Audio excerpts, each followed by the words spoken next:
Et bonsoir tout le monde. Bienvenue sur Podcast Zéro l'Edouard, épisode 6. J'espère que tout le monde va bien, que vous passez une entrée dans l'été douce, même s'il fait pas super beau, je vais être honnête. Du moins de notre côté dans le nord, là, ça a pas mal plu. Alors l'épisode 6 ce soir, on va parler coaching en ligue.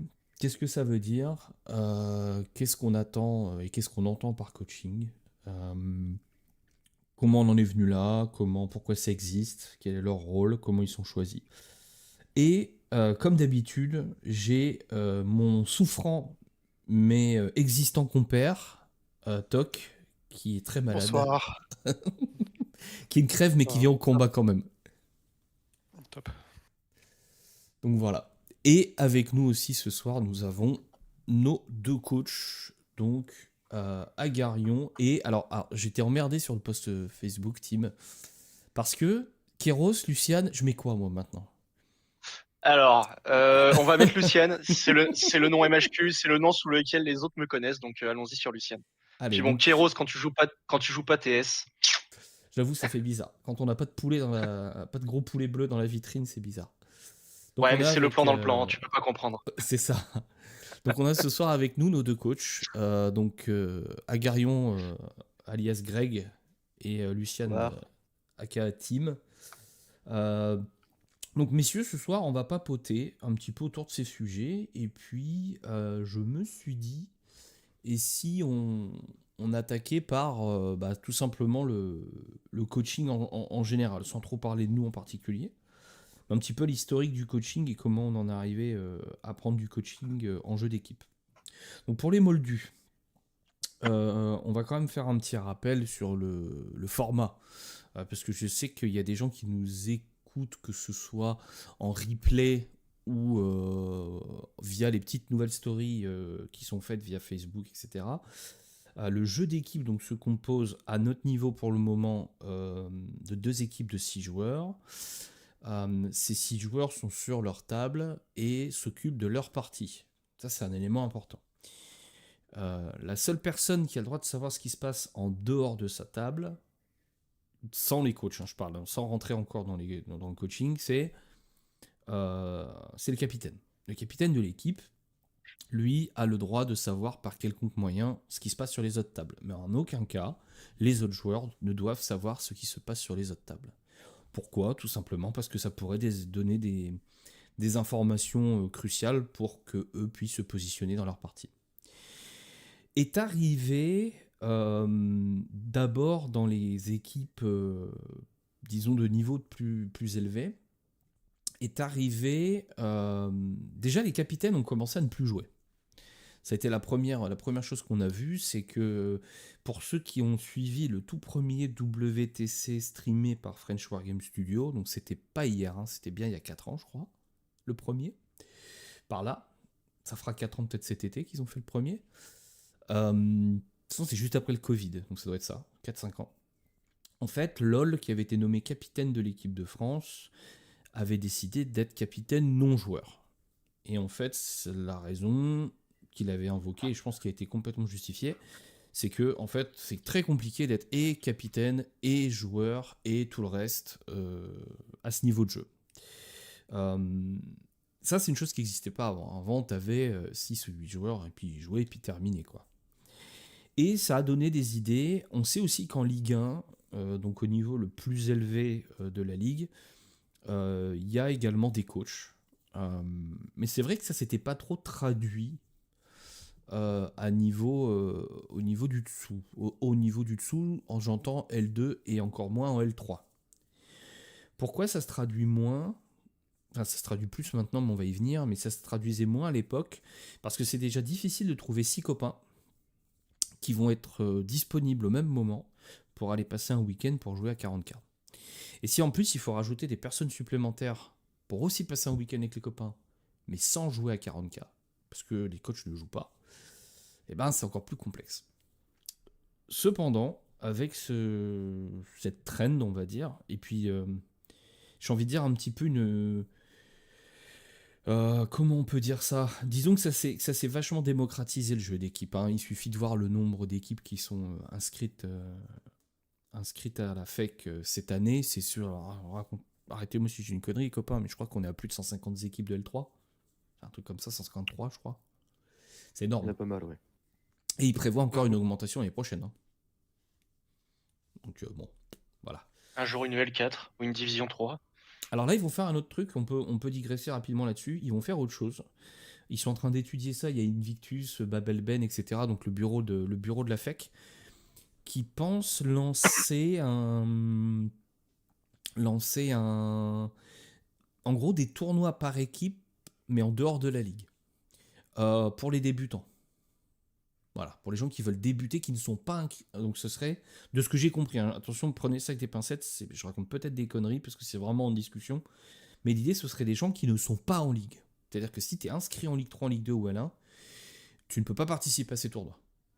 Voilà, c'est vraiment fait pour les gens qui veulent découvrir le jeu d'équipe. Et sans contrainte. C'est-à-dire que c'est juste un tournoi, tu y vas, tu passes une journée, tu joues, et puis voilà, ça s'arrête là. Donc Ligue 4 c'est impossible.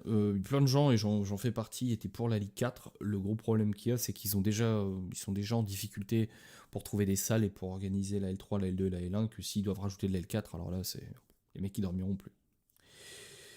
Donc pour revenir au coaching, en fait ouais, ça s'est étendu. Alors qu'est-ce que le coaching en ligue? C'est ça le sujet de ce soir.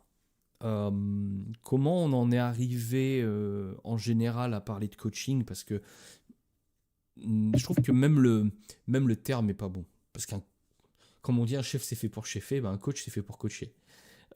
Du coup, on peut pas vraiment parler de coach dans le sens où on l'entend. C'est-à-dire que le coach n'est pas là pour donner comment dire, des directives. C'est pas comme un entraîneur au foot qui va faire des compositions, qui va faire des remplacements. Enfin bon, ça n'a rien à voir. Euh, le coach, c'est souvent un joueur qui est en week-end avec nous, mais qui ne joue pas.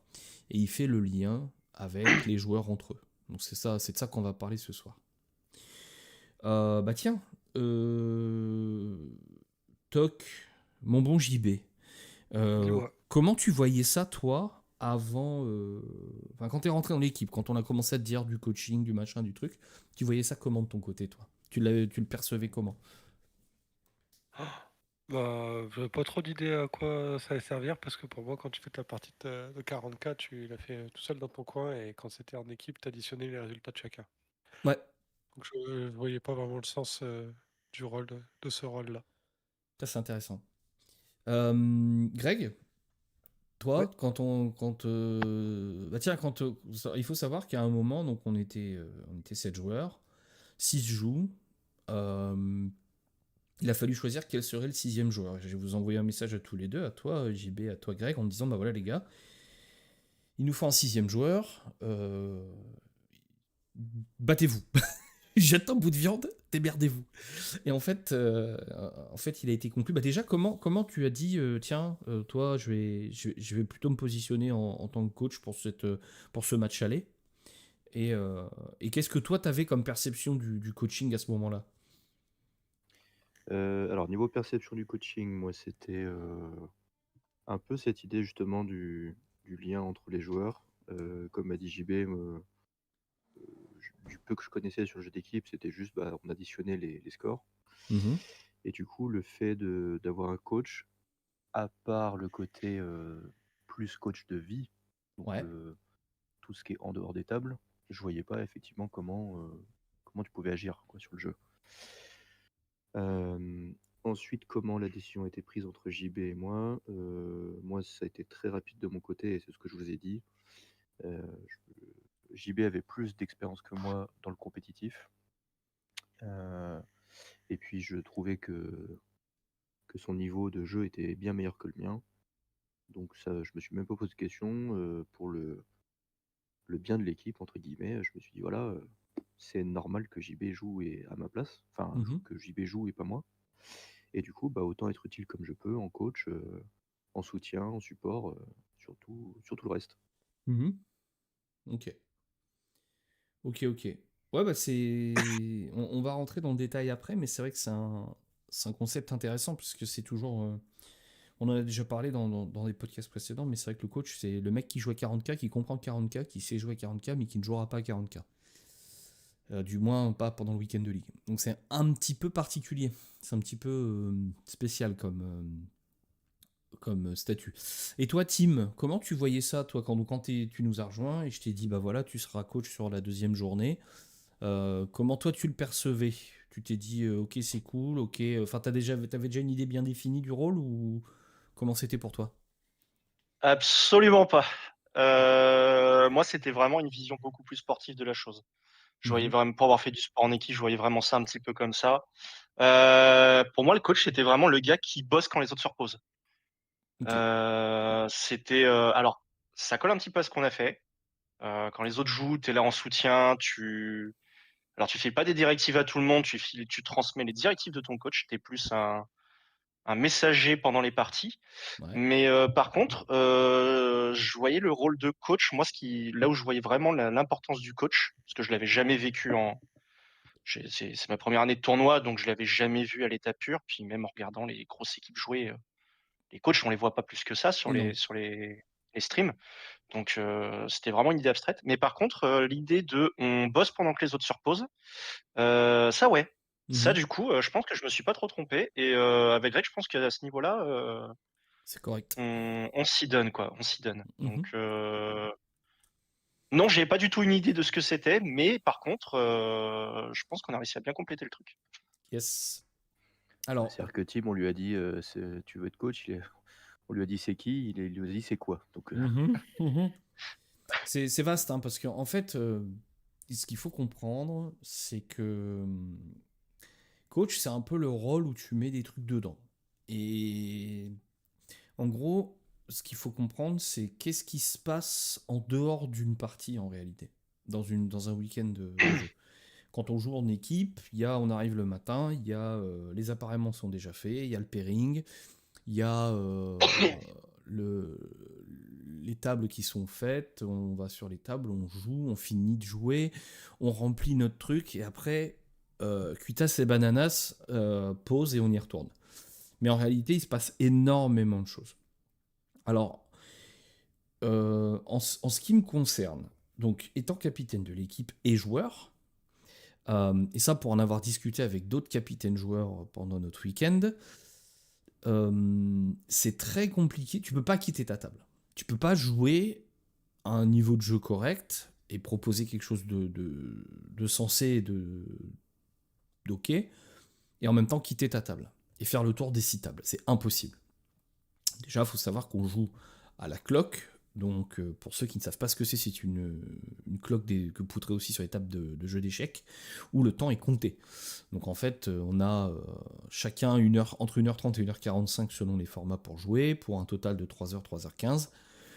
Et si vous faites autre chose que jouer, si vous dites à l'adversaire je vais faire pipi, je vais fumer une clope ou je ne sais quoi, c'est sur votre temps. Donc, c'est du temps de jeu que vous n'aurez pas. Donc ça, c'est très compliqué déjà, quand on est capitaine joueur, d'avoir à la fois la compréhension, la vision de ce qui se passe autour de nous, et à la fois d'être capable de jouer sa partie sans faire n'importe quoi. Ça, c'est pas simple. Donc il faut savoir ce qui se passe plein de choses pendant une ronde. Donc déjà, il faut commencer par déjà la gestion durant la ronde. Donc quand vous faites un tournoi de 40K en solo, vous avez votre feuille de score et basta. C'est-à-dire que vous faites votre partie, vous avez votre feuille de score, et à la fin, vous la donnez à l'arbitre ou vous rentrez vos résultats dans l'outil. Alors souvent en France, on utilise beaucoup MHQ. Et puis, fin du sketch. C'est-à-dire que si vous avez fini de jouer, vous allez fumer une clope, faire caca, manger un bout, j'en sais rien, mais si vous finissez un peu plus tôt, vous avez du temps. En équipe, c'est pas trop comme ça. En équipe, il y a ce qu'aussi on appelle une feuille de ronde. Et il faut savoir que chaque point est important puisqu'il y a aussi le goal average. Donc en fait, nos scores sont reportés sur un total sur 20 à partir du score sur 100 de Games Workshop. Ensuite, c'est porté à la feuille de ronde, mais les deux scores sont reportés. Le score sur 20 et le score sur 100, afin de créer un goal average en cas d'égalité. Tout ça doit être vérifié. Et ben c'est là où en fait le coach est ultra important. Parce que je peux vous assurer que quand vous sortez d'une partie de 3 heures, alors si elle a été simple, ça va. Mais si c'est une partie qui a été compliquée, parce que difficile, parce que pression, parce que X ou Y raison, et que derrière, il faut recompter votre feuille, plus la feuille de toutes les tables qui arrivent, plus tout reporter dans la feuille de ronde, plus tout vérifier dans la feuille de ronde, pour ensuite soumettre ça à l'arbitrage, c'est extrêmement demandant. Ça, c'est pour la partie paperasse. Et après, il y a la partie durant le jeu. Nous, actuellement, on en a 2 coachs, on en aura bientôt, enfin, on en a 3 même maintenant. Il y en a 2 qui ont fait la saison cette année avec nous, mais on en aura un 3e bientôt avec nous. On l'a déjà dans l'équipe. Pour ceux qui suivent, c'est mon frère, voilà, qui veut nous rejoindre. On en parlera après. Parce que ça fait partie un petit peu aussi du truc des coachs. Donc, en gros, un coach, c'est quoi? Pour moi, c'est vraiment le bras droit durant le tournoi. C'est le bras droit du capitaine. Parce qu'en fait, on peut pas tout voir, on peut pas tout entendre, on peut pas tout gérer. On peut pas remplacer un joueur sur une autre table, puisqu'on joue. Combien de fois, Greg, je t'ai appelé pendant le match retour en te disant bah tiens, je vais sortir fumer, prendre l'air pendant la phase de mouvement adverse. Ça m'est arrivé quasiment à toutes les parties. Je Moi, je vais dire à pense. toutes les phases. À toutes les phases.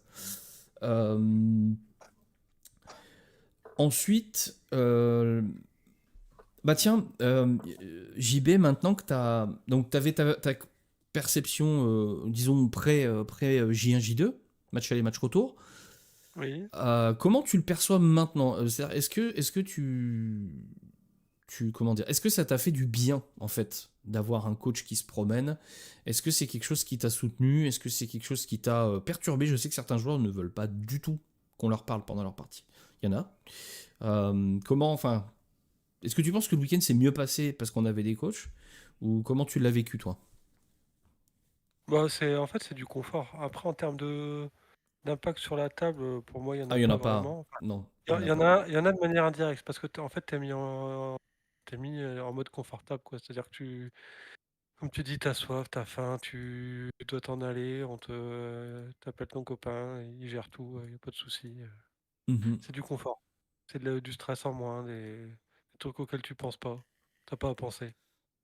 C'est surtout ça. Donc ton cerveau est sur la partie et pas en train de te demander où est ta bouteille d'eau, quoi. C'est exactement ça. Et puis Donc après, bah, c'est- c'est quelqu'un avec qui discuter quand toi t'as fini ta partie, parce que quand t'as fini ta partie, il peut te donner les infos de ce qui se passe à côté, vu qu'il a suivi un peu toutes les tables. Mhm. T'as le retour en live, tout ça. Non, Mm. c'est beaucoup plus intéressant que ce que je pensais. Bon. Greg, l'avant J... Alors sans parler encore de la J2, mais l'avant J1 et l'après J1. Comment tu l'as vécu ton premier week-end de ligue en coach? Tu étais tout seul, donc c'était un petit peu déversement de napalm. C'était compliqué, quoi. Tu dis ça parce que je suis viette? Même pas. Non, écoute, pré J1, je t'aurais dit un peu de pression, bah, parce que voilà, je savais que j'allais avoir le rôle de soutien logistique, je dirais. Mhm. Donc un petit peu de questionnement sur qu'est-ce que je dois prendre, qu'est-ce que je dois avoir à disposition sur le moment, comment je dois me comporter, est-ce que je dois être justement derrière les joueurs ou pas, et comment faire en sorte que ma présence soit à la fois utile, rassurante, Mhm. sans être intrusive. Euh, Question con, mais je me suis demandé s'il y allait y avoir d'autres coachs dans les autres équipes, ou est-ce que j'allais être le seul glandu. Mhm. Et puis après la J1, bah, déjà très content parce que j'en connaissais pas la plupart, donc je me suis fait beaucoup de copains. Passer un week-end avec la team, c'est toujours une bonne chose. Mhm. Et puis sur le côté coaching, bah voilà, j'ai pu voir que, comme tu m'avais dit au début, peut-être la première demi-heure de jeu à chaque game, bah, C'est c'est un mou. peu mou, quoi. Parce Ouais. que bah, en tant que coach, t'as pas grand-chose à faire. Une fois que tu as fait le tour des tables, tu as dit oh Kiki, tu veux une bouteille d'eau, tu as à manger, ok, bah, c'est bien, fais ton déploiement, fais ton premier tour. Ouais. Voilà. Par contre, c'était très intéressant, comme je t'avais dit après, le fait de devoir suivre 6 tables en même temps, Mhm. moi, pour moi en tant que joueur, ça m'a aidé grandement, je pense, à analyser. Mhm. Analyser le jeu, analyser les tables et me projeter. Ça veut dire, voilà, tu vois à la table 5, t'es passé au bout d'une demi-heure, c'était comme ça. T'as vu que ça c'était là, le prince démon il était là, le machin il était en position de tir, etc. etc. Mine de rien, en allant voir les autres tables, inconsciemment tu te dis ok, attends, lui il était là, il va peut-être faire ça, mon joueur il va peut-être faire réagir comme ça, etc. Ou même l'adversaire il va réagir comme ça. Et quand tu repasses 10 minutes après ou 15 minutes après, t'es là, fait ah, bah ouais, j'avais raison ou j'avais pas raison. Ouais, Et selon le cas, bah, ça peut aider, je pense, à la lecture de jeu, notamment. clairement. Et moi, je peux te dire que j'ai vu une grosse différence dans ta compréhension de la ronde entre la J1 et la J2. Mm. La J1, tu faisais plus du report. Tu me disais, bah voilà, il se passe ça sur telle table, ça sur telle table. Autant à la J2, j'ai senti plus d'analyse et c'était plus précis. C'est-à-dire que t'as clairement développé un sens de la vision et de la lecture du jeu entre la J1 et la J2, je trouve. T'avais déjà des conceptions. Et ce que tu m'annonçais, alors ça c'est rigolo aussi, c'est ce que tu m'annonçais qui allait se passer, bah ça se passait. C'est-à-dire que quand tu me montrais la feuille, alors, encore une fois pour les moldus, donc, on a dit tout à l'heure que les joueurs ne savent pas ce qui se passe sur les autres tables. Les seules personnes qui sont aptes et qui ont le droit à savoir ce qui se passe sur les autres tables, ce sont donc les coachs qui naviguent entre les tables en silence. Ils voient ce qui se passe. Toute information qui est donnée sur une table doit être donnée aussi à l'adversaire. Ça, c'est important. Que ce Donc, soit en vocal ou en ou à montrant des l'écrit. choses sur une Ouais. feuille ou autre. Voilà. Et après, donc en gros, ce qui se passe, c'est que les coachs font le tour des tables, regardent un peu ce qui se passe, et reviennent vers le capitaine en disant, bah voilà, il est en train de se passer ça. Donc déjà, moi, souvent, la première info que j'aimais bien voir, c'est qui est J1, qui est J2. Parce que joueur 1, joueur 2, ça peut quand même pas mal influencer une partie, en fonction de son armée ou de l'armée de son adversaire. Donc je me suis dit, tiens, ok, ça c'est la bonne info, tu vois. Déjà quand tu vois que tout le monde est J2, parce que malheureusement si on est sur un jeu qui favorise, alors on verra avec le nouveau pack de mission, mais jusqu'à maintenant, le joueur qui part deuxième, en général, est un petit peu avantagé, voire beaucoup avantagé dans certains cas. Donc déjà, quand Greg revient vers moi, il me dit, bon, bah, sur 6 tables, on a 4 J2, bon, il me dit, c'est cool. Voilà, c'est plutôt pas mal. Ensuite, durant les rondes, en fait, Greg va faire le tour, il va regarder un peu ce qui se passe et il va revenir. Alors, on a une feuille qu'on a designée nous-mêmes, où en fait, Greg met des petites flèches, hautes, basses, parce qu'en fait, on part de l'estimé et on se dit est-ce que l'estimé va augmenter ou l'estimé va baisser. Et en fait, c'est rigolo de voir les feuilles parce qu'en fait, souvent, les flèches, elles bougent pas mal, en fait. Alors bon, des fois, il y a des stompes, hein. Des fois, c'est tout en haut, tout en haut, tout en haut. Je me souviens, la dernière ronde d'Andy contre la Tour d'Ébène, au match retour, c'était à chaque fois que tu venais me voir, la flèche, je crois qu'il y a un moment, elle allait sortir de la feuille tellement elle montait, quoi. Et donc il donne l'information au capitaine, et s'il y a instruction, alors nous il s'avère que ça n'a jamais été trop le cas. Il y a peut-être eu un cas ou deux où on s'est dit attention, là ça commence à glisser, dis-lui de faire des points autant qu'il peut. Surtout la J1. Surtout J2, la pas J1. trop. La J2 moins. Après ce ne sont que des instructions, hein. Ça veut pas dire que les joueurs vont les suivre, ça veut pas dire que le joueur est en capacité de le faire, parce que entre le moment où Greg vient me voir et me dit il se passe un truc, il retourne sur la table pour donner une instruction, il peut se passer 10 minutes, et ces 10 minutes elles peuvent être impactantes, hein. Il peut y avoir un tournant dans un sens ou dans l'autre. Mais ce qui est bien, c'est que du moment où on a le pairing, on sort de pairing, on a l'information de comment on est dans notre pairing, quel score on devrait sortir, à ça on voit les variations durant la partie, et on a un résultat final. Et ce qui est assez marrant, c'est que souvent, entre le pairing, ce qui se passe pendant les parties, et ce que j'ai comme information, et ce qui se passe en réalité, bah, ça déconne jamais, en fait. C'est toujours aligné, en fait, c'est une progression linéaire et normale. Donc ça, c'est vachement intéressant. C'est ce qui fait le sel du jeu d'équipe également. Et du coup, toi, Tim, quand donc tu as été parachuté, là, jeté dans la marmite au match retour, alors déjà c'est pas évident, parce qu'on avait déjà vécu des trucs au match aller, et donc toi t'étais pas encore avec nous, et là t'as été parachuté dans le truc, donc avec des gens que tu connaissais pas, avec une équipe que tu connaissais mais en vocal, enfin quoi que même si on est passé vendredi ensemble, On se connaissait pas plus que ça. Comment tu l'as vécu, toi, la perception de ce que c'était dans ta tête versus ce que c'était en réalité? Pareil que pour le coach, en fait, j'avais des idées préconstruites qui se sont avérées plus ou moins vraies, et puis la réalité, c'était quand même bien supérieur. Comme tu l'as dit, quand je suis arrivé, je connaissais les gens de voix, mais pas de vue, à part JB, que Ouais. j'ai eu la chance, merci, m'a fait rentrer dans cette équipe d'ailleurs. Sans lui, je serais pas là. JB le mécène. On s'était croisé à un petit tournoi à Maxi Rêve. Oui, Vite si. fait, ouais. Non, on s'est même croisé à un tournoi une fois à Tourode, Greg. Je sais pas si tu t'en souviens, mais on avait pas beaucoup discuté. On s'était très vite fait croiser. Ah, c'était Donc, mon premier tournoi de ever. Ouais, mars 2021. Bah, c'était notre premier tournoi tous les deux, tu sais quoi. Et du coup, comment dire, j'arrive là-bas. Bon, bah, du coup, je rencontre tout le monde. Et puis, comme on en a parlé, en fait, ça s'est fait naturellement. Le fait de discuter entre nous, en fait, on a juste fait la continuité de ce qui se passait sur le Discord. En fait, on a juste découvert le visage qui était derrière la voix. Et puis après, pour ce qui était de là-bas sur zone en tant que coach, déjà Greg m'avait bien l'idée. Il a continué à me l'idée. Le premier jour, j'étais un petit peu en train de tourner en rond, un peu paumé, à pas trop savoir quoi faire. J'ai dû faire 2-3 erreurs d'ailleurs qui étaient pas très bien parce que j'ai donné des informations en cachette c'est la pas première grave. fois que j'ai discuté. Mais voilà, c'était pas des gros trucs. C'était en gros, C'est j'étais baptême allé du voir les feu. joueurs en leur disant écoutez les gars, l'estimé, les positifs. Bon, en vrai, c'était juste pour donner la tendance aux gars. Parce que comme en fait, quand vous faites les pairings, les mecs partent sur leur table et ne voient pas la suite du pairing. Ils savent pas en général où ils en Ouais. sont à la fin. Enfin, comment s'en est sorti l'équipe au final. Et du coup, là, c'était juste pour donner l'info, mais je m'étais barré sans feuille, sans que dalle, et sur le moment, j'ai pas trop réfléchi. Il était 8h du matin, j'avais la tête dans le cul, j'avais pas dormi de la nuit. Enfin voilà. Non, du coup,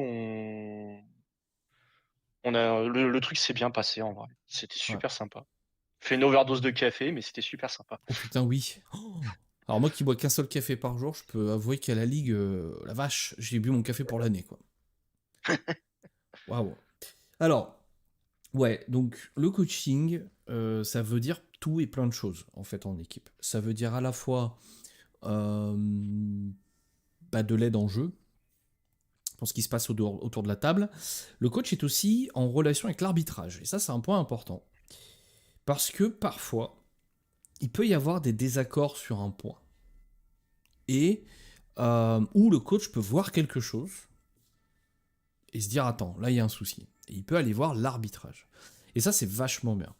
Pourquoi ? Parce que interrompre tout le temps les parties, sachant qu'on n'a pas le droit de mettre la pause sur la cloque, seul l'arbitrage, le corps arbitral a le droit de le faire.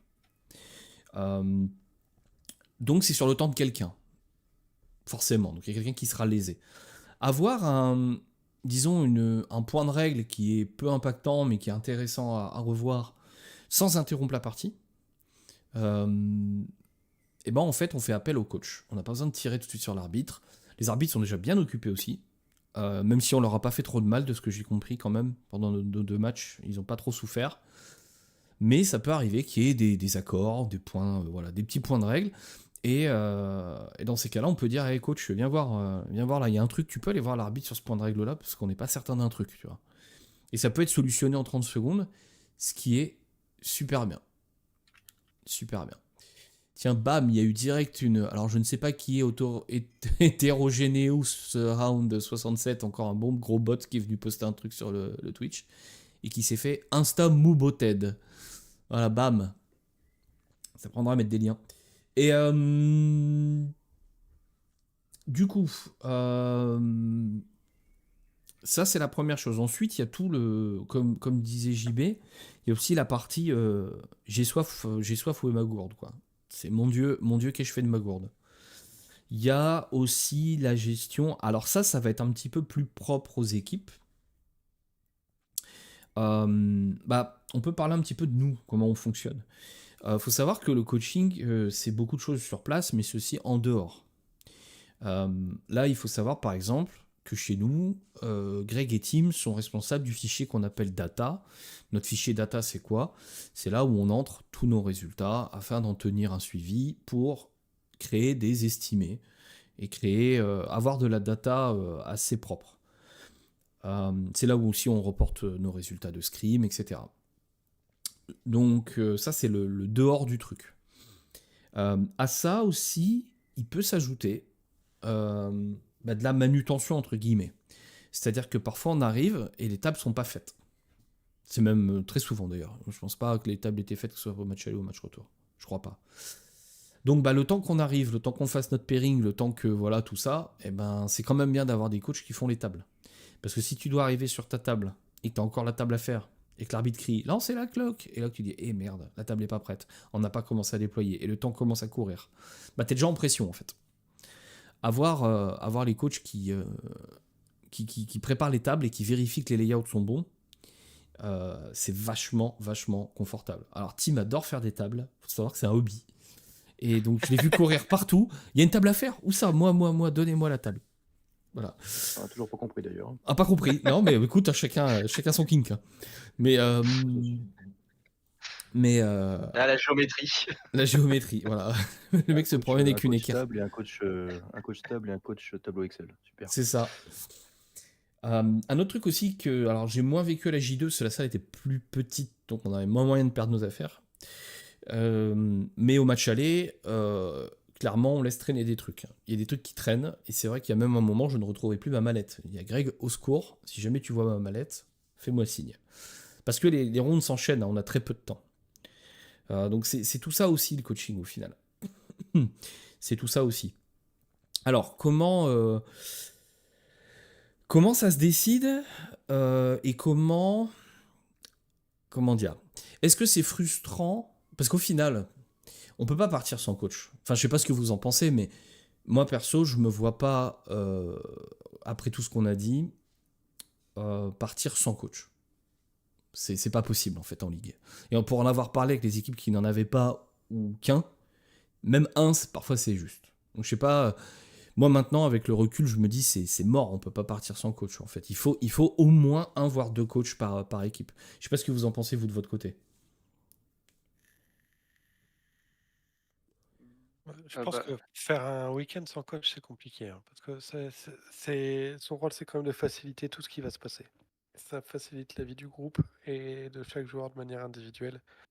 Faire un week-end où tout s'enchaîne assez vite. Ouais.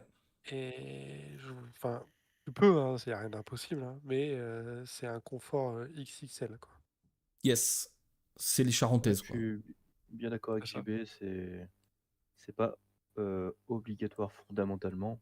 Ouais. Par contre, c'est obligatoire pour du confort, comme JB le dit. Et comme tu le disais aussi dans un précédent podcast, le fait de, en tant que capitaine, de ne pas avoir à gérer, à penser aux feuilles de score, à pas avoir à penser à machin. Là, comme tu viens de le dire, les affaires, c'est aussi du soutien indirect pour les joueurs. Et ça permet d'être plus serein dans sa game et plus concentré aussi. Yes, je suis entièrement d'accord. Et tu vois, les Pasta Croquettes, donc, qui était une équipe contre qui on jouait cette année, et c'est aussi des copains, on leur fait un bisou en passant. Eux sont venus avec 3 coachs au match retour. Et je pense que c'était pas de trop, tu vois. Donc Ouroboros, qui est aussi leur capitaine, qui était coach sur le match retour, je l'ai vu cavaler non-stop pendant tout le week-end. Il courait dans tous les sens. Mais lui, il cavale, mais c'est parce qu'il arrose tout le monde, hein. Pas que ses joueurs. Hein. Oui, il y a ça aussi. Aussi, alors, ouais, faut le dire. L'étiquette. Si vous arrivez à votre table, vous êtes coach et vous proposez de l'eau aussi à l'adversaire, si jamais ils en ont pas. Des suppos pour les mis des schmecks, c'est important. Toujours avoir une boîte de suppos si jamais vous arrivez en ligue et que vous affrontez les schmecks, vous pouvez prendre des Doliprane en cachet pour tout le monde.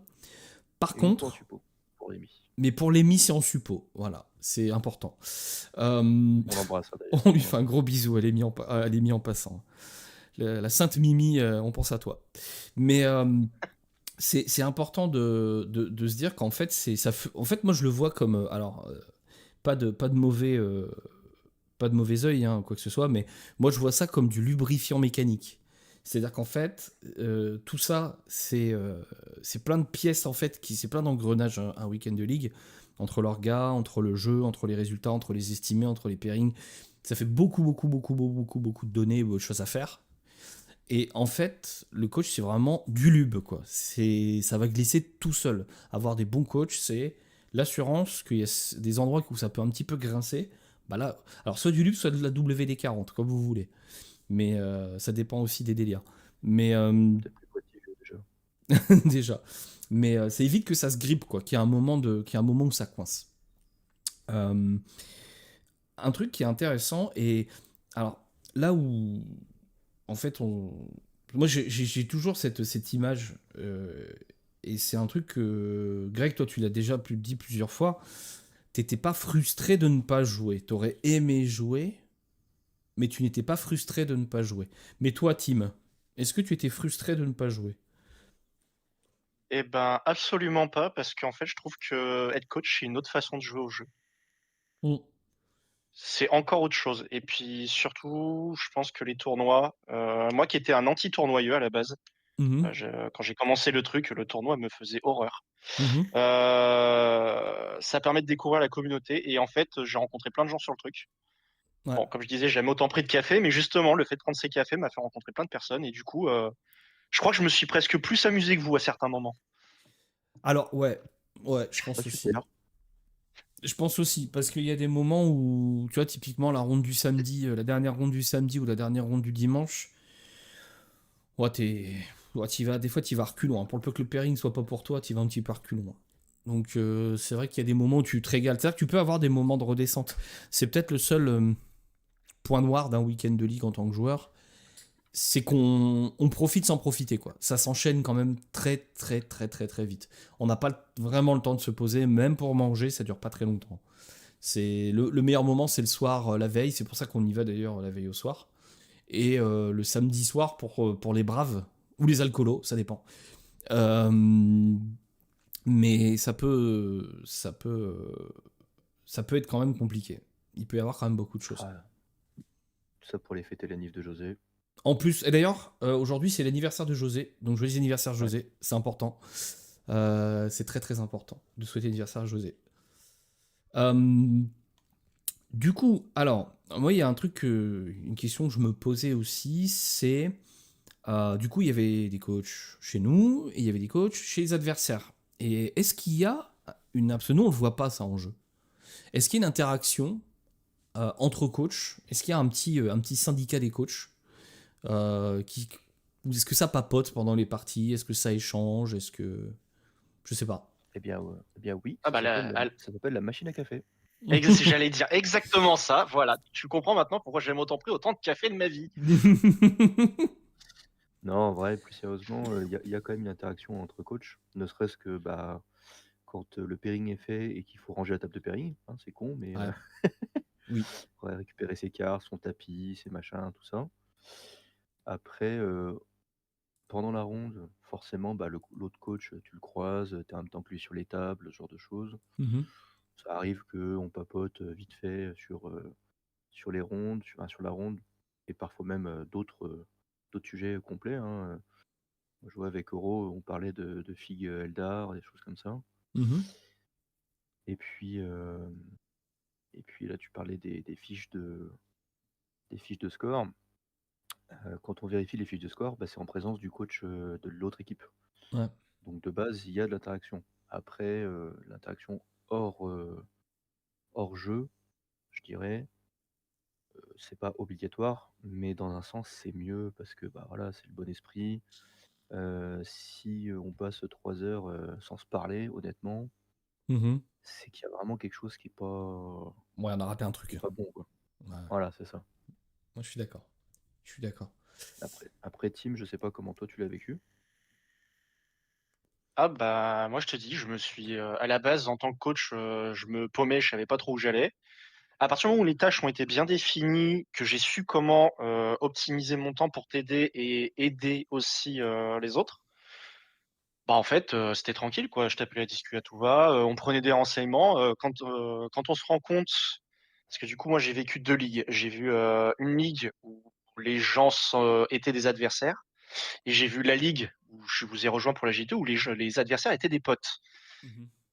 Et ben, tu vois que les choses se passent pas du tout de la même façon quand même. C'est très friendly, tu tapes la discute à tout le monde, tu déconnes avec les coachs, tu te fais Ouais. toucher les baloches pour dire bonjour dès le matin. Voilà. Ça, c'est Domo, ça. Je sais pas qui c'était, mais c'était très fun. Je suis sûr que c'est Domo. Domo, il proposait un café et une olive à Lémi en partie. Ah, Non, c'est je sais même pas si grosse c'était pas ambiance. Corben. Ah, Je possible. crois qu'il a voulu mettre, je Oh, crois qu'il a voulu mettre la main dans mon caleçon, il s'est gouré de calbar. Ouais, c'est ça peut très arriver. Corben, c'est très Corbentière. Hein. Ouais, c'est très Corben, oui, tout à fait. Bah, ça, c'est. Alors, ce qu'on Faut avoir espère, Corben, hein. un des gros bisous à Corben, un gros copain Corben. Ouais, les coups de Et tout le monde. en vrai, alors, là, vous mettez le doigt sur deux choses. Vous mettez le doigt déjà sur l'ambiance. Et en fait, je trouve qu'on a la chance d'avoir une ligue qui est extrêmement agréable. J'espère, si on venait à passer en Ligue 2 l'année prochaine, et j'espère qu'on y passera, j'espère que l'ambiance sera au moins identique. Là, c'était quand même assez exceptionnel, parce que faut savoir que c'est quand même dans une région, donc on se connaît pour beaucoup, même en dehors de la ligue, en fait. C'est des gens qu'on croise en tournoi, en événement, c'est des gens qui organisent des tournois auxquels on va. Donc voilà, on n'est pas dans l'inconnu complet. Les Schmeck, qui ne connaît pas les Schmeck dans le Wargame, dans le coin, je veux dire, les mecs, ils ont une belle chaîne YouTube qui perce en plus en ce moment, donc c'est trop bien pour eux. Donc oui, il y a clairement une bonne ambiance. Maintenant, si ça se passe pas comme ça, c'est vrai que c'est bien dommage, parce qu'on vient quand même passer un week-end pour s'amuser, donc si ça se passe pas comme ça, c'est un peu tristouné. À ça, le deuxième truc, c'est que je trouve aussi que parfois on peut être tendu en partie. Il peut y avoir des moments de tension, c'est absolument normal dans les parties. Et je pense qu'avoir des coachs, ça aide beaucoup. Parce qu'en fait, ça va souvent désamorcer. C'est-à-dire quand il y a un souci sur une table, les deux coachs arrivent et ça désamorce la situation. Alors moi, j'ai eu la chance de ne pas avoir de partie tendue dans les 10 matchs qu'on a fait en ligue ensemble. Mais j'ai vu des situations où il y avait des petits moments de tension entre les joueurs. Alors, ça peut arriver, c'est la fatigue, c'est l'incompréhension, il peut se passer. C'est ce qui se passe sur table aussi. Hein. Quand tu as roulé 4 fois des 1 et que tu rerolles 4-1, c'est bon. Il y a un moment, tu fatigues et c'est la dernière game du soir et tu t'es fait rouler dessus pendant toute la journée.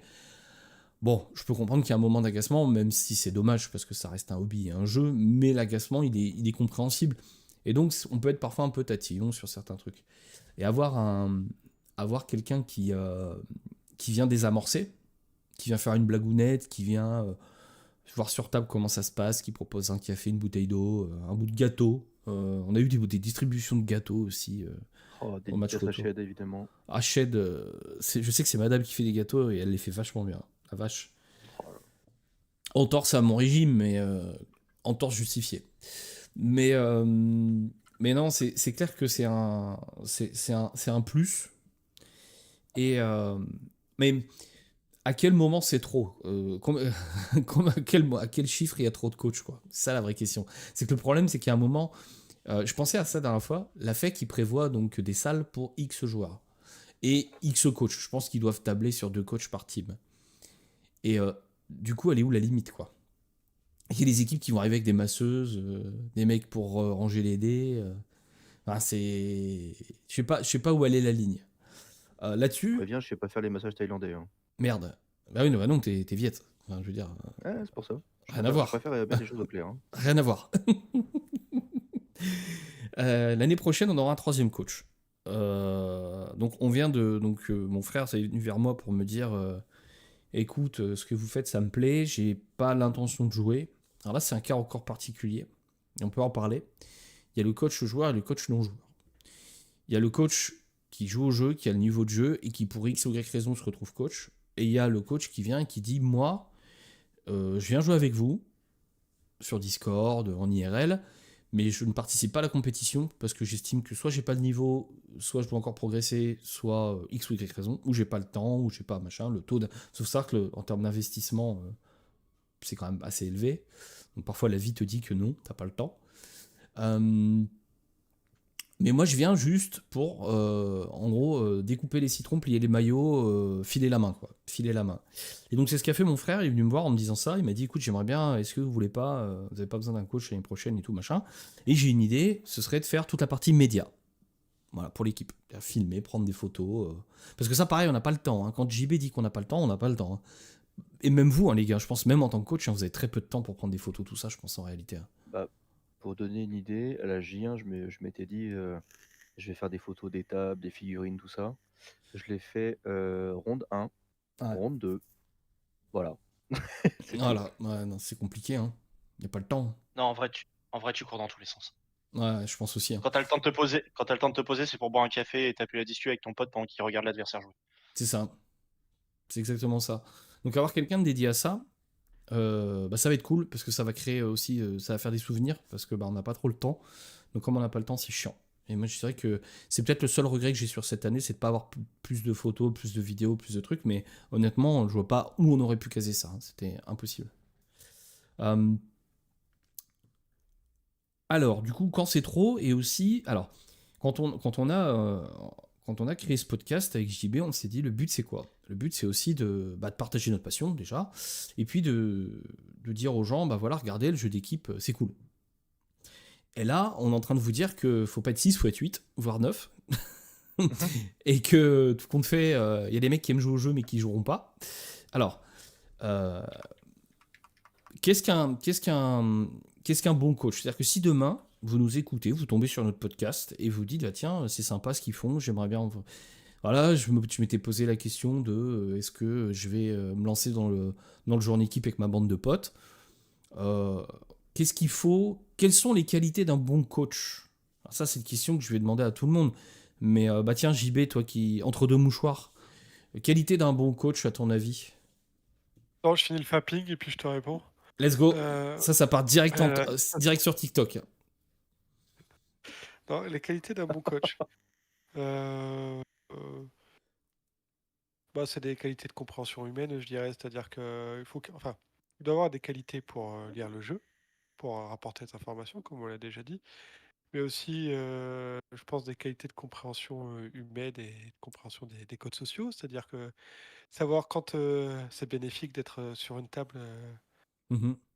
sans parler à côté de son copain, tout simplement, juste parce que tu sens que le gars, peut-être ça lui fait du bien ou qu'il a une partie tendue et qu'il est pas comme ça, il est pas tout seul. Attends, j'ai perdu mon fil avec mes conneries. La couleur de Johan. Vérifiez le changement de couleur de Ouais, Johan c'est parce ça, parce que. que Johan, ouais, il changeait de couleur régulièrement. Et j'ai perdu le fil. Mais oui, Mais pour oui. moi, c'est vraiment. Parce qu'en fait, il y a des moments où il faut venir, mais il y a des moments où il ne faut pas venir. Parce que tu as des moments de réflexion, surtout quand tu arrives dans une partie T2, T3, où souvent c'est des moments assez clutch dans une game où il peut se passer encore Ouais. pas mal de choses. T'as envie de dire, me fais pas chier, je suis dans mes réflexions, laisse-moi tranquille, mais tu peux pas le dire, tu le verbalises pas, t'es concentré. Donc nous, il n'y a pas eu de sujet, mais je sais que j'ai vu des mecs qui se sont pris vite fait la tête avec leur coach qui était venu leur dire, c'est très bien que tu pêches. Ouais, mais mec, je suis en train de de prendre un gros fion là, tu vois.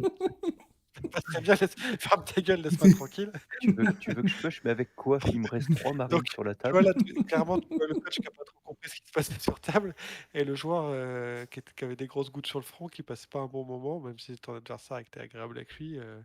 Ouais. Le gars, il a juste envie d'essayer de finir sa partie dignement et puis voilà quoi. Agréable, tout est relatif. Hein. Là, j'avoue Ça dépend des que parties. ça dépend des parties. Ouais. Là, c'est vrai que ouais, il y a ça aussi. Hein. Il y a le coach qui se pointe et qui dit alors, ce serait bien que tu pushes parce que ça s'écroule autour. Et le mec, il lui reste 3 figues. Je fais, bon, comment je fais? Mais ferme-la, dégage. J'ai pas envie, laisse-moi tranquille. Non, mais oui. Greg, Moi, toi, ça, je l'ai vu, t'es j'ai eu des parties qui sont globalement plutôt bien passées pour moi sur les pareil. deux. Pareil. Et quand tu vois un coach qui se pointe, qui dit ça serait bien que tu pushes et que le gars, tu vois un peu de détresse dans ses yeux, Maman. qui a envie d'être tranquille. Et que moi, je l'ai vécu une fois aussi, hein, sur une partie où Greg qui me dit sauve des points JB. Ouais, mais attends, Mm. mec, je fais sauver ce que je peux, mais. Mais tu sais que je me souviens encore de la tête que tu m'as fait, tu m'as regardé. J'ai vu dans tes yeux le frère, non. C'est non. Il y a la détresse, là, il y a, tu sais, la grosse détresse. J'ai vu le si tu veux que je te ramène à Amiens ce soir, ta gueule. Tu peux rentrer à pied, fais pas chier.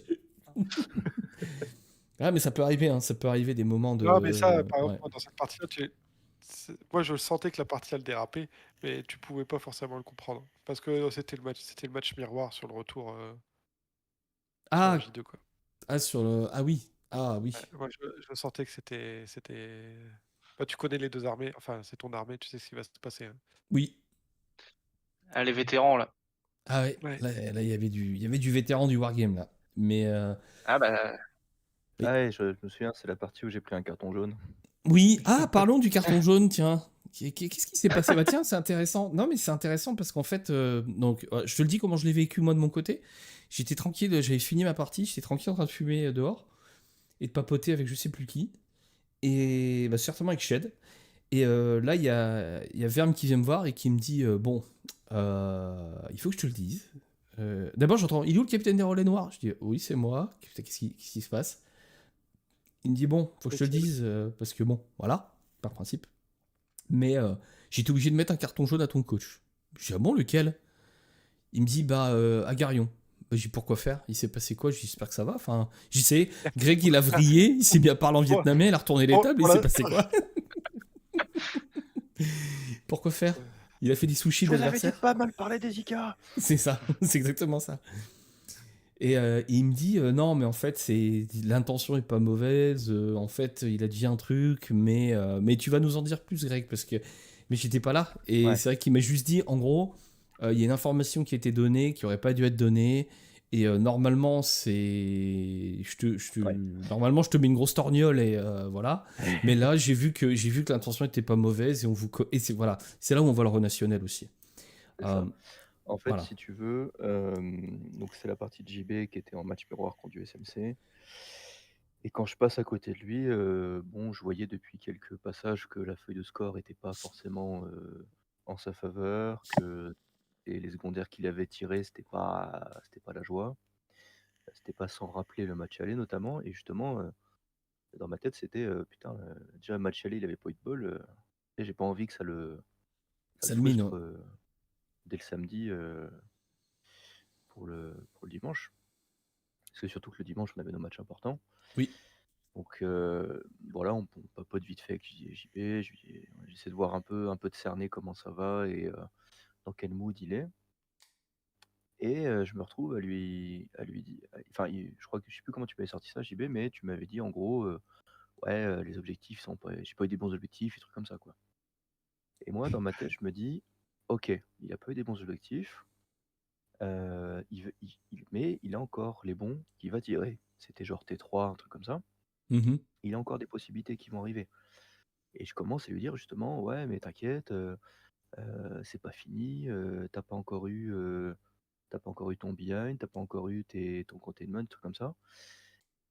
Et là, il y a Deadpool qu'on salue et qu'on embrasse évidemment, son adversaire, qui me dit, s'il te plaît, Jouez pas à 2 contre 1, quoi. c'est pas cool quoi. Ouais, voilà, c'est ça, c'est littéralement le 2v1, c'est pas cool. Ouais. Et moi, sur le moment, j'ai pas percuté, tu vois. Je me suis dit, mais tu sais, moi, je me voyais vraiment en mode soutien, vas-y, lâche pas et tout. Ouais. Et après, j'ai un moment de déclic, je fais, mais espèce de trou de balle, tu vois. Oh Dieu qu'il est con. Je dis, putain, il a raison. Et du coup, je dis, ah, désolé et tout. Bon, il a bien vu aussi que c'était pas voulu, donc ça s'est Oui. très très bien passé, etc. Le carton jaune, il est amplement mérité, et ça méritait même plus, hein. De toute façon, Verme, il m'a dit, normalement, il y a un monde où je te mets un rouge, mais bon, comme j'ai vu que c'était pas voulu et qu'il y a pas de problème sur la table, c'est que jaune. Oui. Donc voilà, pour les coachs, soit actuels, soit en devenir, faites gaffe à ce que vous dites. Fermez-la. Ouais, fermez-la en fait. Fermez-la.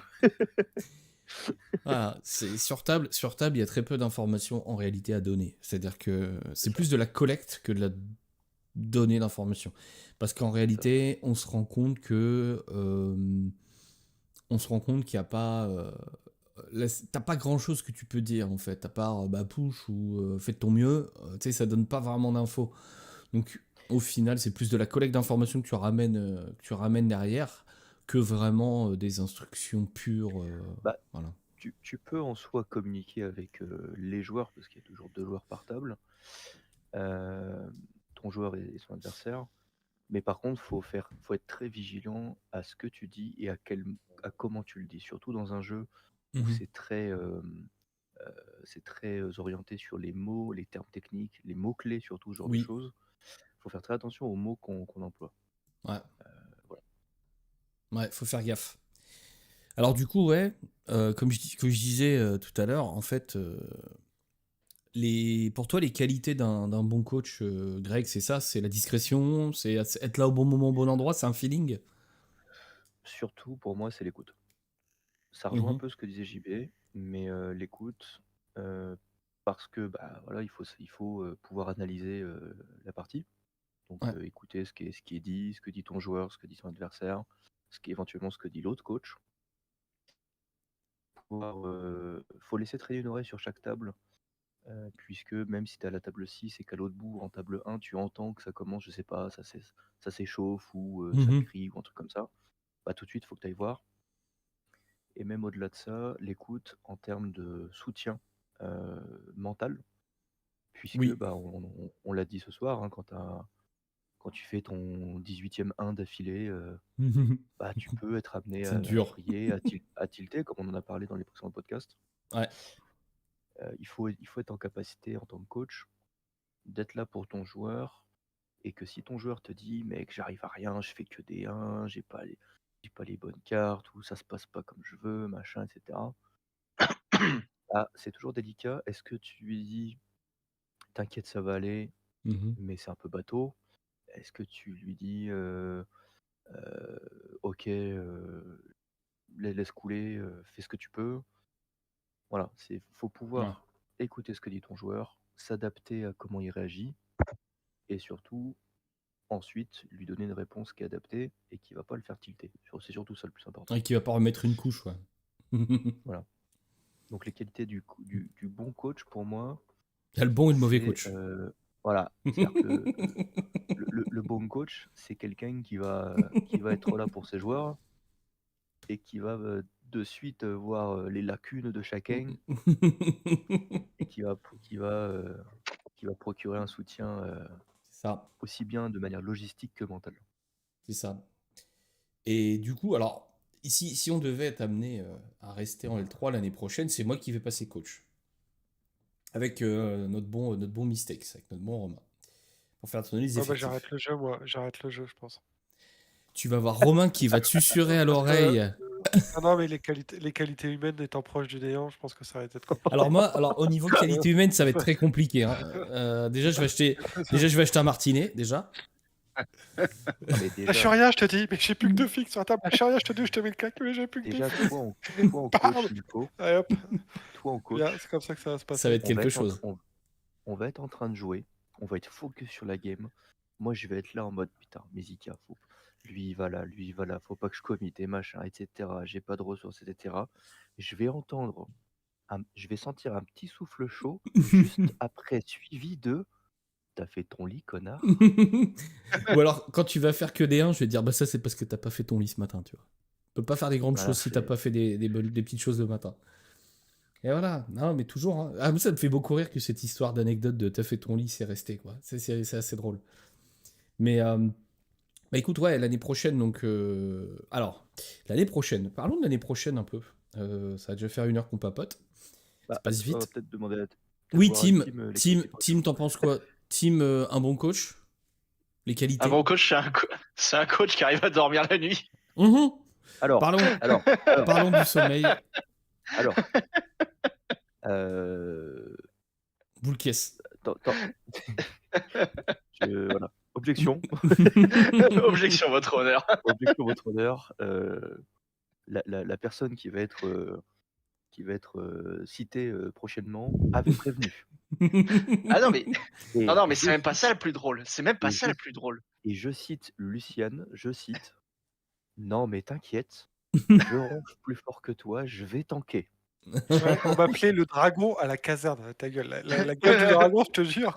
Oh la gueule du dragon.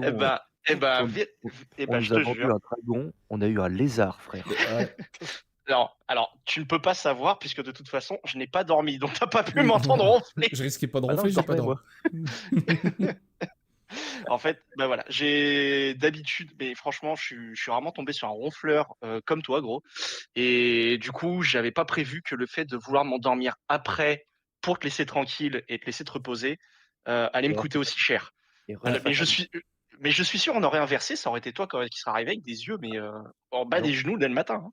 je t'avoue, j'ai aucun problème, moi. Oui, oui, bah on verra ça. On retentera la prochaine fois. Bon, non, même Ouais, la prochaine fois. Maintenant, j'ai chopé une machine, donc ça va mieux. Mais non, mais les vraies qualités du coach, de toute façon, elles ont été dites. Le côté humain, le savoir quand est-ce qu'il mhm. faut fermer sa gueule. Tu peux venir rigoler à la table, tu peux. Moi, j'ai souvent fait en plus, c'est venir taper la discute, vivre la partie avec les gars. Mais à un moment donné, il faut savoir se retirer aussi et faut savoir lire l'ambiance. Ouais. Et ça, c'est pas forcément. C'est assez chaud à avoir quand tu vois que tu as des gens qui sont concentrés, que Mhm. au bout d'un moment, tu comprends avec qui tu peux venir rester, déconner, taper la bonne partie, Oui. et avec qui tu dois. Bon, tu veux un café? Non, ok, bon bah salut, je me casse. Et je repasse dans une demi-heure. Voilà. Tout dépend de mon taux de 4+, en fait. Tout est là. Si je fais beaucoup de 4+, tu peux venir à la table, il n'y a pas de problème. C'est le bienvenu. Tu peux regarder les prochaines 4+. Mais non, c'est compliqué. Non, mais c'est en tant que joueur. Alors, moi, je peux te dire que il y a deux choses que j'aimais beaucoup faire. Déjà, j'aimais bien avoir Greg qui passait sur la table, me dire un peu comment se passaient les choses, parce que c'est bien de voir que ça se déroule comme ça doit se dérouler, voire mieux ou pas. Ça peut arriver aussi que ça glisse. Mais il y a un autre moment que j'aimais beaucoup. Alors, jouant Custodes, souvent, mes parties n'étaient pas longues. Je finissais très souvent. C'était d'ailleurs une blague. Greg venait me voir, il me disait: t'es déjà au T4. Les autres n'ont pas déployé encore. Mais on jouait. Enfin, à chaque fois, ça jouait plutôt vite. Et le plaisir de ramener la feuille de score aussi. Alors, moi, j'aimais beaucoup quand le truc était fini, aller voir Greg et dire: Greg, j'ai fait tant. C'est un petit peu le compte rendu, tu sais. Tu dis: c'est bon, mon taf est fait, en fait. Et, ou pas, ou plus, ça dépend. Mais de manière générale, ça clôture ta ronde. Bon, on va être honnête, on a quand même eu, dans une très grande majorité, des bons résultats, donc c'était toujours des grands moments. Et le moment où ça s'était pas passé comme prévu, ça s'est arrivé une fois contre Lémi et son suppôt. Et c'était plus de la rigolade qu'autre chose, parce qu'on savait que bah voilà, il s'était passé des choses et c'était chouette. Et l'adversaire était incroyable, donc c'était pas gravissime. Mais moi, c'était un bon moment. Je sais que je regarde un bon souvenir. Bah, tu vois, notamment contre la game contre Wisbull, la dernière ronde, le dimanche. C'était une ronde importante pour savoir si on allait gagner notre ligue ou pas. Et fallait vraiment qu'on gagne. Et quand la game se termine, et je sais plus, je suis 14 ou 15, je sais plus, 15, je crois. Et je vais voir Greg, je dis: c'est bon, j'ai fait 15. Tu vois. Et là, tu fais. Pff. Tu sais, en tant que joueur, tu respires en fait. Tu as un moment de décompression. Un petit peu euphorique, en fait. Et ça, c'est un bon souvenir que j'ai. C'est un très bon souvenir que j'ai. Et Greg dit: ah bah moi c'est nickel, allez paf, je mets ça dans la feuille. Et tout de suite tu te demandes: bah, ça se passe comment autre part? Bon bah là-bas, Andy part sur un 20. Bon là ça s'écroule un peu, mais de manière générale ça se passe comme ça. En fait c'est vraiment un moment ultra agréable. Super agréable je trouve. Et après c'est vrai que ça s'accélère en plus pour le coach en fin de partie, puisque toutes les parties se terminent plus ou moins en même temps, disons. À partir de la première et de la deuxième, après ça s'accélère. Donc tu cours un peu partout, récupérer les feuilles, recompter, machin. C'est pour ça on n'a jamais trop de coach en réalité. En avoir deux, c'est bien, pour aussi recompter et tout, c'est bien. De toute façon, coach, tu as deux pics d'activité. Je pense que Tim sera d'accord avec moi.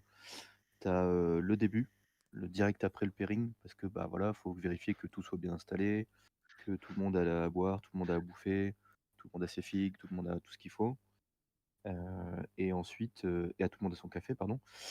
Et le deuxième pic, c'est comme tu dis, c'est à la fin. C'est quand les premières feuilles de score reviennent, Ouais. que les joueurs confident, bah, ils viennent te voir en mode ouais, du coup, ça se passe comment les copains? Toi, t'es là, tu fais attends, je suis en train de compter.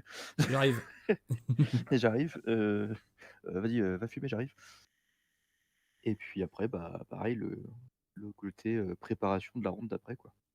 Yes. Ou le midi, aller chercher la bouffe, voir les joueurs, ce qu'ils veulent, etc., etc., quoi. Qui manque rien. Ouais. Ça rejoint un peu ce que disait Tim, j'aimais bien l'image que le travail du coach, en fait, bah, c'est quand les autres je bosse pas, quoi, en fait. Ouais. C'est ça, Et t'as c'est un vrai que c'est en moment. grande partie, je suis moment bien piquant. d'accord. Alors, bah pour T'as un- Ouais, Non, vas-y, non, vas-y. j'allais juste conclure en disant, bon, ça rappelle un petit peu le travail de Popotier en gros quand t'es à l'armée. Oui, c'est ça. C'est voilà, tu travailles pour le bien-être de l'équipe. C'est ultra Et c'est ça important. qui est cool. Et d'ailleurs, pour les gens qui pourraient écouter et qui ont des coachs dans leur équipe et qui ne sont pas eux-mêmes coachs, qui n'ont pas vu ce que c'était, les gars, un sourire au coach, lui dire merci ou des trucs comme Oui, ça et reconnaître son taf, c'est important. c'est Ça lui ça. fait du bien. C'est ce Faire qui un lui fera parallèle. rester. Pour faire un parallèle, oui, au vécu et à l'armée. Alors toi, t'appelles ça un popotier parce que t'es à terre. Les bleus. Nous, c'est le cuistot. Non, c'est vraiment Là, je le, lang- sais. le langage armée de terre slash gendarmerie slash des gens qui marchent sur des trucs qui bougent pas. Et nous, c'est le cuistot, un cuistot à bord d'un bateau. C'est le mec le plus important. Si tu manges pas bien, bah en fait ta journée c'est de la merde en fait. Hein. Voilà, quand t'arrives à table et qu'on te sert des bons plats et que le mec s'est défoncé pour que tu manges bien, bah ça fait quand même bien plaisir quoi. Hein. C'est quand même un boost moral important. Du coup, pour glisser doucement vers la fin de ce podcast et parler un petit peu peut-être alors à la fois de l'année prochaine, mais aussi de parler de, comment dire, de ceux qui pourraient un jour tomber sur ce podcast et qui se disent, vas-y, on s'y lance.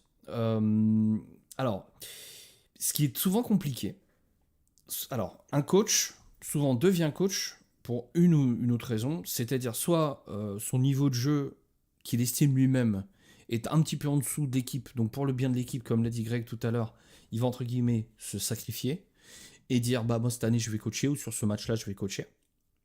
Ou alors c'est quelqu'un qui fait partie d'un collectif, comme nous on a là par exemple pour mon frère. Tim c'est un cas à part. Hein. Tim aurait déjà le niveau de jouer avec nous, mais simplement comme il avait participé à une ligue de l'autre côté, donc dans l'Oise, en fait, pouvait pas jouer avec nous au match retour. Mais dans Mais tous pour les rappel, cas, Tim nous a rejoint juste après la G1. voilà, il nous a rejoint début février, il me semble. Ouais, c'est ça. Ouais, c'est ça. Et donc, du coup, J'ai ça crée des conflits, quoi. Et nous aussi, par honnêteté intellectuelle, alors à moins d'une casse ou d'un souci, euh, l'idée c'était de faire jouer les mêmes joueurs au match aller, au match retour. Pour qu'il y ait toute la, en fonction de ce qu'on faisait au match aller, on s'est dit, tiens, si on fait un bon match aller, on va essayer de faire bien un bon match retour, on fera tourner si ça se passe pas bien, parce qu'il y aura plus d'enjeu, quoi. Mais l'idée, c'est... Ah, vas-y, Tim, excuse-moi. Non, excuse-moi. Juste pour encore une fois compléter ton truc, c'est que arriver en tant que coach dans ma position, c'est aussi une bonne façon d'intégrer l'équipe doucement. Mhm. Parce que du coup, encore une fois, je vous connaissais pas, donc c'était une façon d'intégrer l'équipe en douceur. Et vous, c'était une façon aussi de voir, parce que encore une fois, une personne qui rejoint une équipe en cours d'année, Mhm. fallait voir un petit peu quel genre de personne j'étais, donc c'était une façon de Mhm. jauger aussi Tout à l'investissement, fait. le sérieux, tout ça. Ouais, Donc l'humain, c'est ultra important. Hein. ouais, On passe un week-end ensemble. Hein. exactement. Non, mais Et je suis si on entièrement avait d'accord. su. Et si on avait su, ben, on l'aurait refait. Et on aurait continué, parce que l'année prochaine, messieurs, je vous rappelle que notre objectif, c'est la Ligue 2 et que tout le monde sera joueur. Alors, on va avoir parlant de l'année prochaine, on va avoir un petit couac, c'est qu'on va manquer de coach. Alors, et donc pour rebondir sur ce que je disais un petit peu avant, ce qui est compliqué, c'est que souvent, en fait, le meilleur des coachs est souvent un très bon joueur aussi, parce qu'il faut être capable de lire les tables. Et je le vois pour faire un parallèle avec nous, entre le niveau de jeu de Greg en janvier et le niveau de jeu de Greg en juin, on n'a pas la même chose, tu vois. Je sais que au playoff, tu coacheras 3-4 fois mieux que tu coachais au match aller. Parce que déjà maintenant tu sais comment ça se passe, mais même en termes de niveau de jeu, comme tu as augmenté ton volume de jeu, bah, tu comprends mieux le jeu, tu comprends mieux les armées, tu comprends mieux la tienne et celle des autres.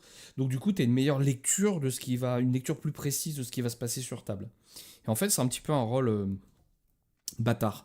Mais pour ceux qui nous écouteraient un jour, pour ceux qui nous écouteraient un jour et qui se disent tiens vas-y on se lance dans la ligue, d'ailleurs faites-le parce que c'est trop bien.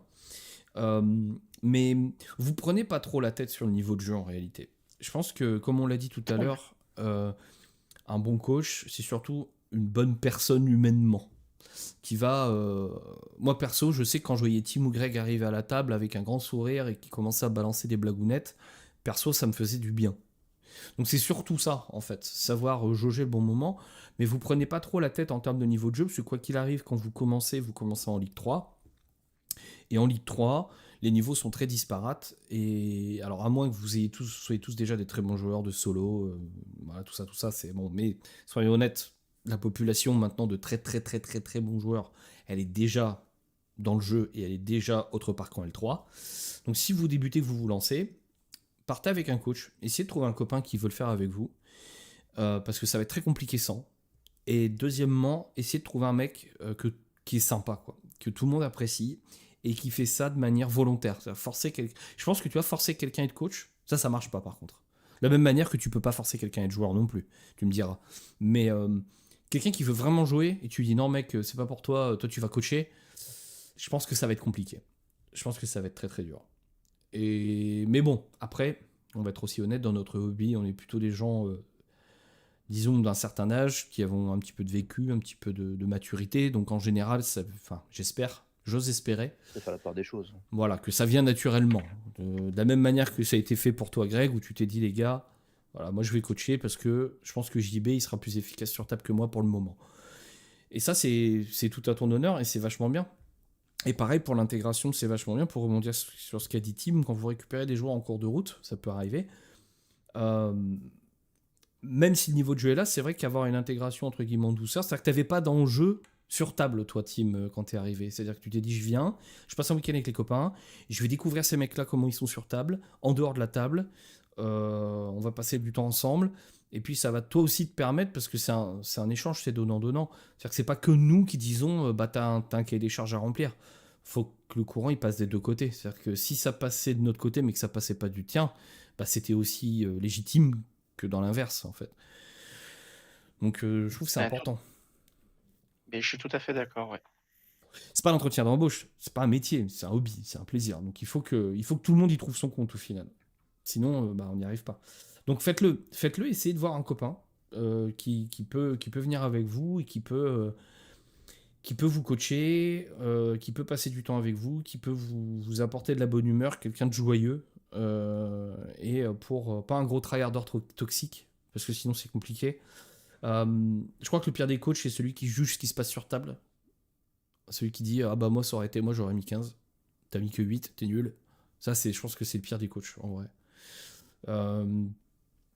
Et donc pour embrayer sur l'année prochaine, qu'est-ce qui va nous arriver? Donc on n'aura qu'un seul. Alors, deux scénarios. Scénario 1, on se foire au playoff. J'ai pas envie, donc on fera en sorte que non. Mais ça peut arriver. On se foire au playoff, on reste en L3.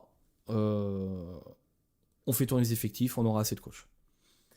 On passe en L2. On est content. Mais il va nous manquer un coach. Parce qu'il y aura mon frère, mais mon frère... alors, après, on peut le former, hein, tu me diras. Hein. Mais je pense qu'il peut monter en vitesse et arriver au niveau que tu étais à la J1, Greg. Mais quand même chaud, quoi. Quand même chaud. Et L2, c'est 8 tables, c'est pas 6. Donc, du coup, c'est encore un peu plus intense. Donc, il va falloir qu'on trouve des coachs. Alors, pour finir doucement ce podcast, on peut parler d'un autre sujet problématique ou difficile, et je sais que JB a un avis très tranché là-dessus, parce qu'on en a beaucoup parlé. C'est comment recruter un coach. Et quelqu'un à qui tu dis, bah tu viens mais tu joues pas. Je sais que tu crois pas une seconde, toi, JB. Ah non, mais non, parce qu'en fait, pour moi, c'est pas possible. Tu rejoins une équipe, tu as envie de jouer, quoi. Mhm. Tu peux pas dire à un gars, tu vas rester un an sur le banc, sauf Je serais si Pierre-Paul Jacques se casse la guibole et tu vas pas jouer. Pour moi, c'est pas possible. Après, il y en a peut-être, hein. Je serais Ouais. pas aussi Ou alors, catégorique la que vous. seule personne que tu peux recruter dans ce cas-là, c'est un gars qui veut juste venir pour partager un moment, mais qui n'a pas, de base, n'a pas envie de jouer. Mais moi, j'y crois pas. Tu t'intéresses au compétitif, c'est pour jouer. On va recruter ton Mon frère en frère, je coach pense l'année pas. prochaine.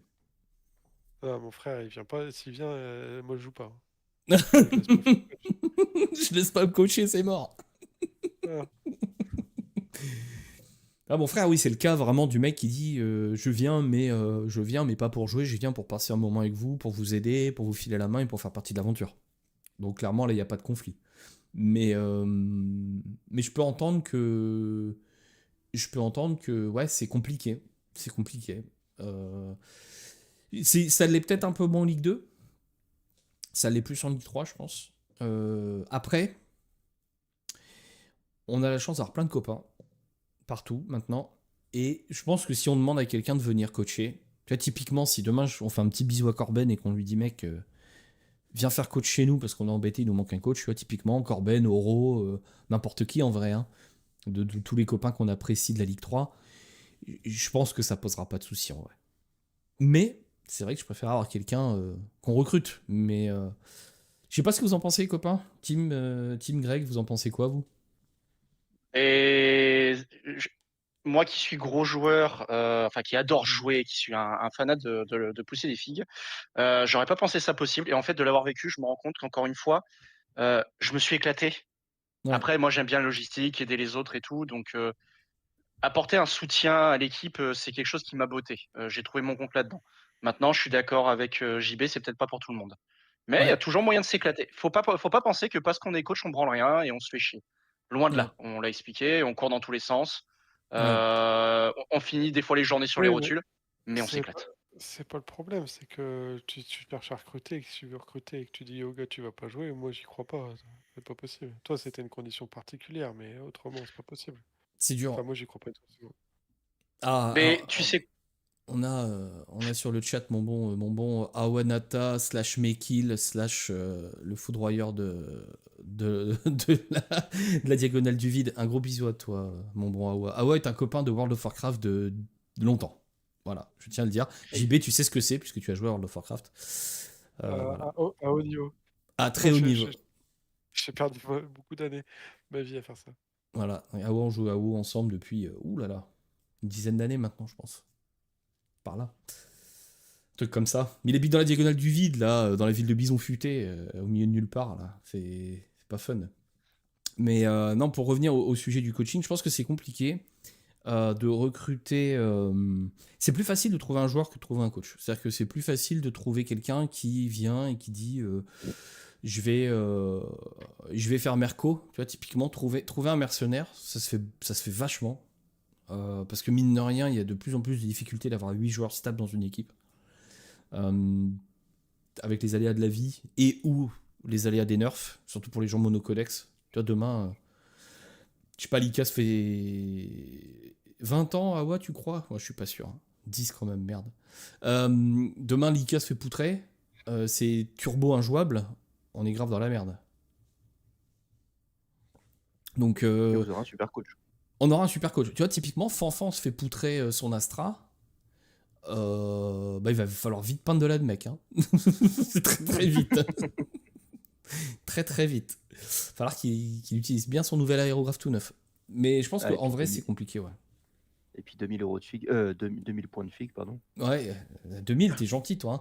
Je sais plus, ils avaient fait une stat à un moment sur l'ADMEC où c'était l'armée la plus chère du jeu. Et rien que les poulets, à l'époque où tu jouais plein de poulets, là, les trucs sur Guibol, là, ça coûtait 55 balles. 55 balles les deux ou pièces? Non. Non, le poulet. Enfoiré.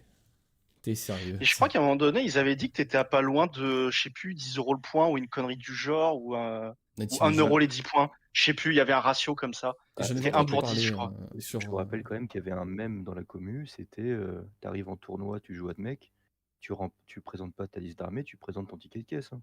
J'avoue. J'avoue. C'est ça, ouais. Donc ça, c'est vrai que c'est un sujet pour l'année prochaine qu'on va avoir. Il va nous falloir un coach. Alors, on verra comment ça se passe. Hein. Si on passe et je l'espère, en L2, il nous faudra un coach. Si possible, quelqu'un qui comprend bien le jeu et ou quelqu'un qui... ou alors, faudra former mon frère rapidement la lecture de table. Mais ça, c'est très très compliqué parce que ça vient avec l'expérience.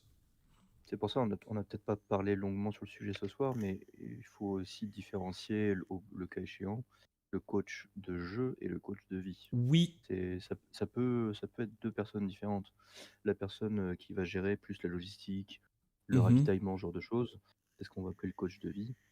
Et qui va pourquoi pas gérer tout ce qui est réservation de logement, ce genre de choses.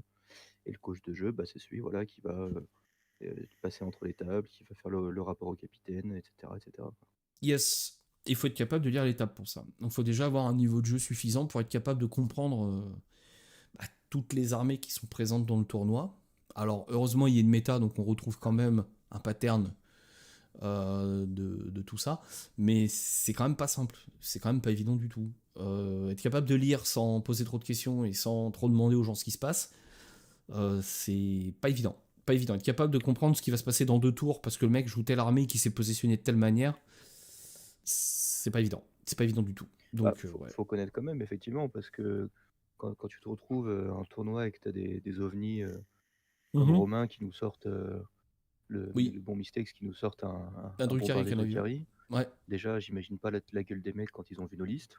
ouais, Mais alors, quand tu le joues sur table, le ouais. mec qui a jamais joué contre un aérodime, bah, t'as beau lui dire il bouge entre 20 et 40 en ligne droite, après il pivote et tout. C'est chaud. Ça peut être aussi le taf du coach Tu... de briefer son joueur avant la game, de lui dire ok, oublie pas ça, etc. etc. Yes, yes. De dire attention, là, il va se passer ça, ça, ça. C'est vrai que c'est pas évident du tout. C'est pas évident du tout. Donc ça va être notre problématique pour l'année prochaine. Euh, dans le cas où on passe en L2, mais voilà, encore une fois, c'est le but, c'est de passer en Ligue 2.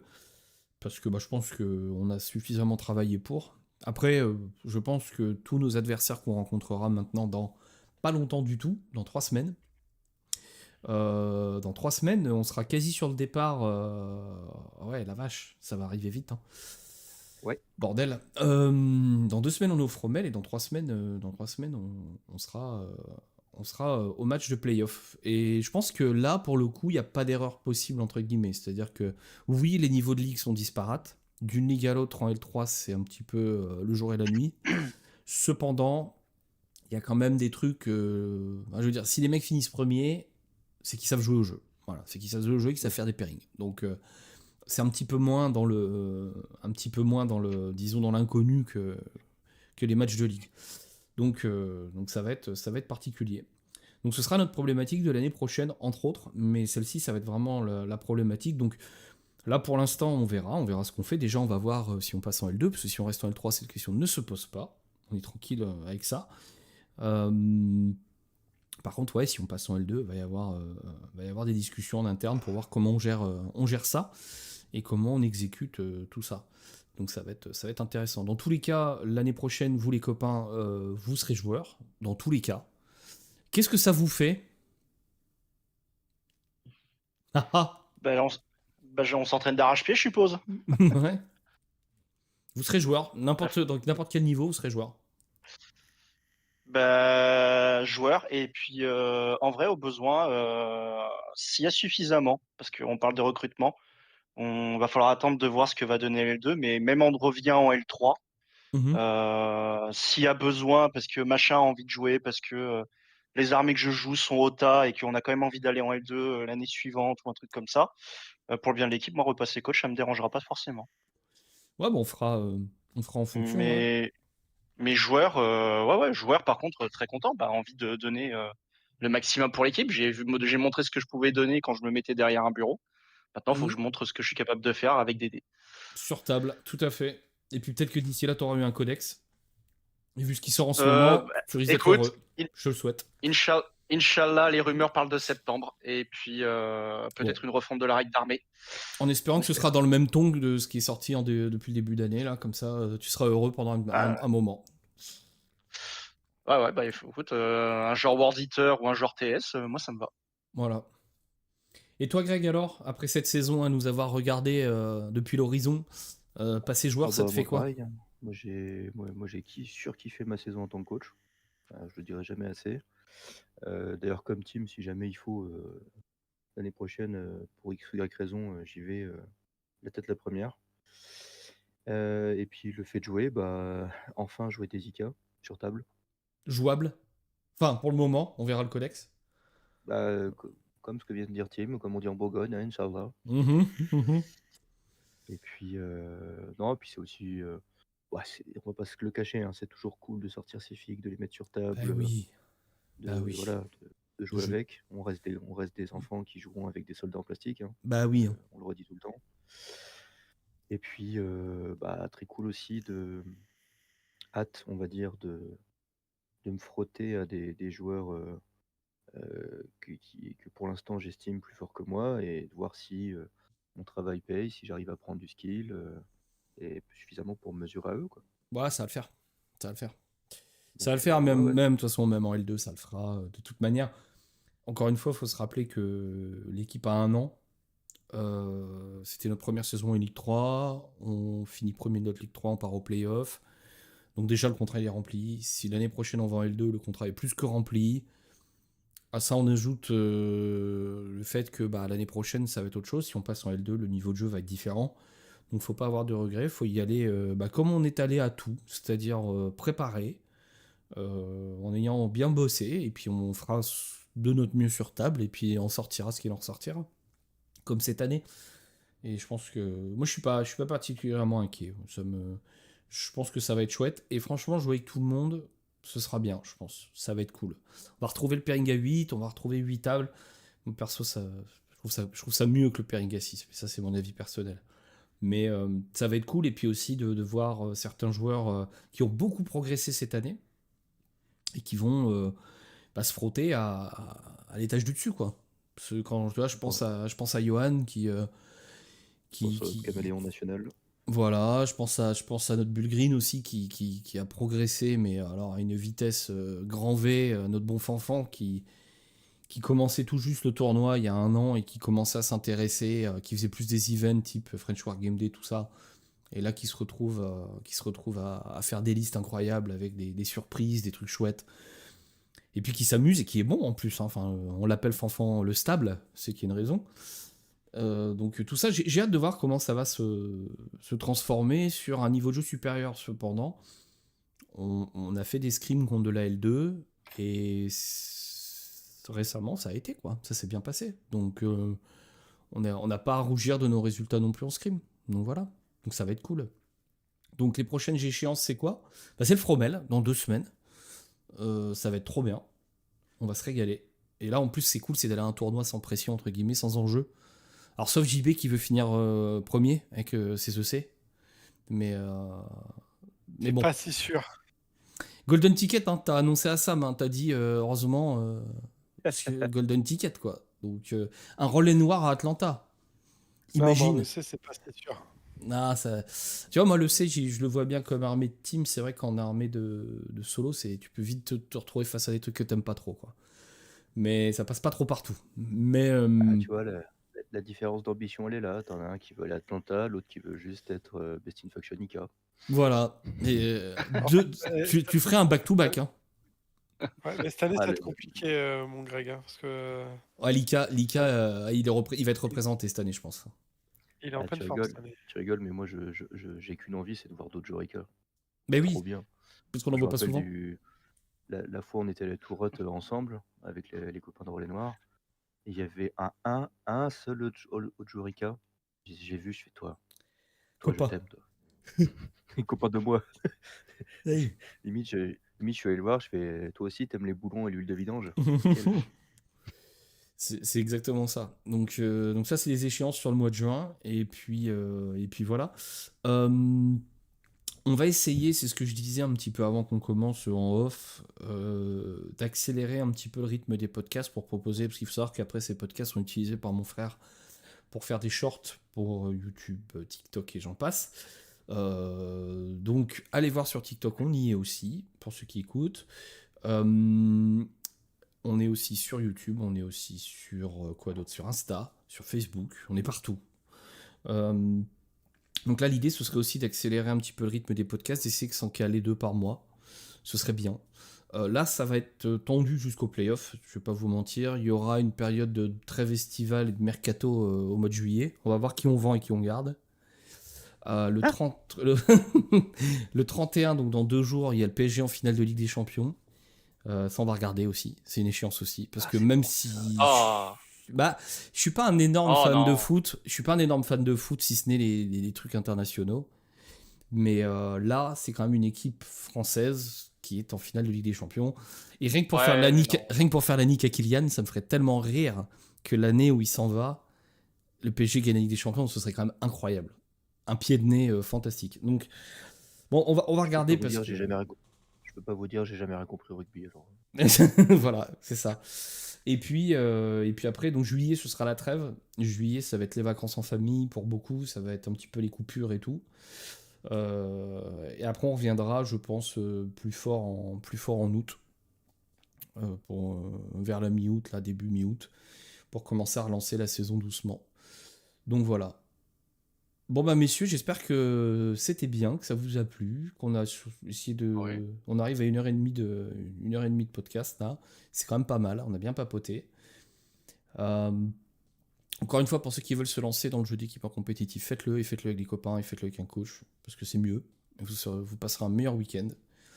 Mon bon JB, va prendre ton Strepsil, va te soigner. Ça va aller.